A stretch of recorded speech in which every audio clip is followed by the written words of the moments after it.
नमस्कार दोस्तों, आज चर्चा करेंगे कॉन्स्टिट्यूशन क्लब दिल्ली के चुनाव पर। वैसे तो ये सांसदों और पूर्व सांसदों का एक क्लब है जो आज़ादी से पहले ही स्थापित कर दिया गया था। उतार चढ़ाव भरी यात्रा में वो अनेक चरण से गुजरा, लेकिन इस बार का चुनाव बड़ा विचित्र और विशेष इसलिए रहा और उसकी चर्चा भी देशव्यापी रही। उसका कारण था कि ये चुनाव संजीव बालियान उत्तर प्रदेश और राजीव प्रताप रूढ़ी बिहार के बीच हुआ। दोनों ही पूर्व मंत्री हैं, दोनों ही सांसद रहे हैं और राजीव प्रताप रूढ़ी तो अभी भी सांसद हैं। और संजीव बालियान को चर्चाओं में माना जाए तो भारतीय जनता पार्टी के नेता अमित भाई शाह का समर्थक माना जाता है और राजीव प्रताप रूढ़ी जो हैं उनको क्षेत्रीय विधायकों ने बैठक करके योगी जी से भी समर्थन दिलाया और अंत में योगी जी के समर्थक की जीत हुई।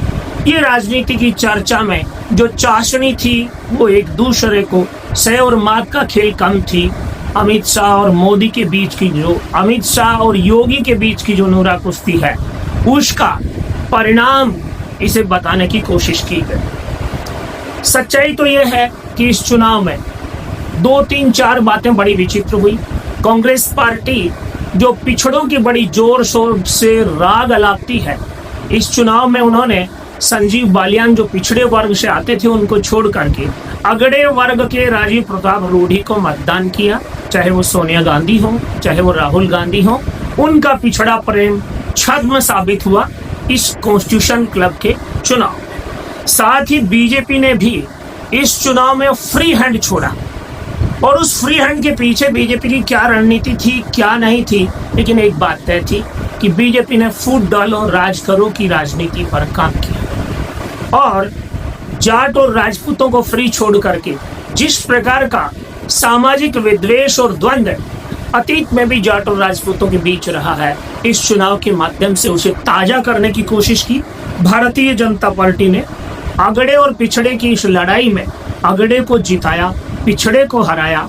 ये संकेत जाता है कि भारतीय जनता पार्टी और कांग्रेस पिछड़ों के प्रति कितना प्रेम करती हैं और अगड़ों के प्रति कितना समर्पित रहती हैं। इस सारे विषय में जिस चीज की सबसे ज्यादा चर्चा की जरूरत है वो इस बात की जरूरत है कि चाहे छोटे से कॉन्स्टिट्यूशन क्लब का चुनाव हो जिसमें 1600 सांसद और पूर्व सांसदों के वोट पड़ते हों, लेकिन अगड़ी जातियां किस प्रकार लामबंद होती हैं और पिछड़ी जातियां किस प्रकार उनके नैरेटिव का शिकार होती हैं और छोटे से बड़े हर चुनाव में उस नैरेटिव के माध्यम से चुनाव हार जाती हैं। संजीव बालियान ने कोशिश की होगी, उनके समर्थकों ने भी कोशिश की होगी कि वो चुनाव जीते, लेकिन लगातार 25 वर्ष से जिस कॉन्स्टिट्यूशन क्लब पर राजीव प्रताप रूढ़ी का कब्जा है वो बरकरार रहा।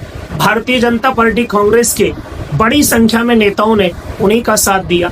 विशेष करके क्षेत्रीय सांसद जो हैं वो लामबंद हुए और पिछड़ी जातियों के सांसदों की फूट का फायदा राजीव प्रताप रूढ़ी को मिला, इस बात से इनकार नहीं किया जा सकता। लेकिन भारतीय जनता पार्टी ने इस अगड़े पिछड़े की लड़ाई को बढ़ाने का काम किया क्योंकि दोनों सांसदों का संबंध पार्टी से था।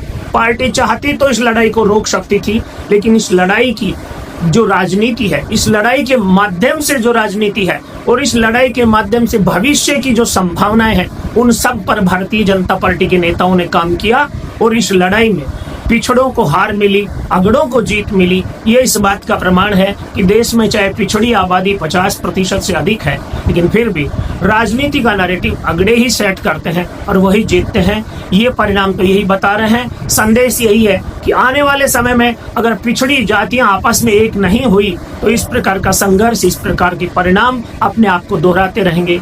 नमस्कार, जय श्री राम।